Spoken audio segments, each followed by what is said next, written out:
大家好，我是闵行区华漕社区卫生服务中心中医科医生赵舒淇。今天呢，我来为大家介绍一下辨证用药巧治咳嗽。咳嗽是社区的常见病，有很多人觉得咳嗽是个小毛病，吃点中成药几天就好了。经常会有患者直接和医生说：“医生啊，我咳嗽，给我开瓶川贝枇杷露吧。”其实呢，川贝枇杷露不是万能的，不是所有的咳嗽都可以使用。有的人吃了呢，效果很好，但有的人吃了呢，反而越来越咳。这是什么原因呢？主要是失去了我们中医的辨证之道。今天呢，我教给大家一些简单的辨证方法，让您轻轻松松在家辨证，知道自己属于何种类型的咳嗽，应该使用哪一种中成药。我们中医把咳嗽大体分成两类，一个热咳，一个寒咳。那我们应该从哪些方面自查呢？第一，看舌头；第二，看痰或鼻涕；第三，看小便；第四，看您的体质。首先呢，我们来看一下热咳有哪些表现。第一，我们热咳的患者呢，他的舌头是红色的，舌苔又黄又腻；他的痰或鼻涕是黄色的，质地是粘稠的；小便呢也是黄色的，在解小便的时候呢，会有灼热的感觉。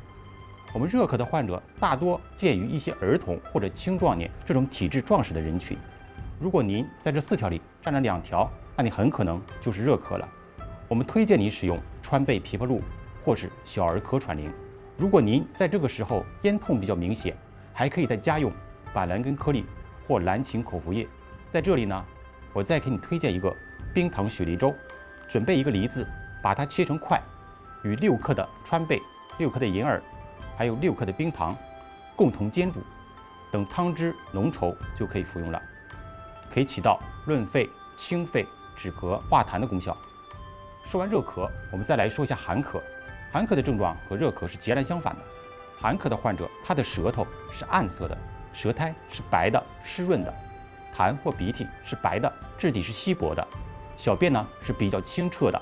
从人群来看，寒咳的患者大多是一些老年人或者体质虚弱的人群。如果您在这4条里占了2条，那你很可能就是寒咳了。我们推荐你使用苏黄止咳胶囊，或者是杏苏止咳糖浆。如果寒咳的患者咳痰比较多呢，可以在家用2陈丸，起到祛湿化痰的功效。在这里，我给你推荐3子养心茶，把紫苏子、莱菔子、白芥子、甘草各6克，与3克的陈皮共同煎水代茶饮，可以起到化痰止咳的功效。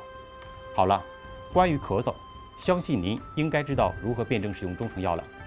如果您通过以上的方法仍然不能完全辨证清楚，建议您一定要来我们门诊，让我们医生通过望闻问切，给你量身定制一个草药方，更加有益于您的健康。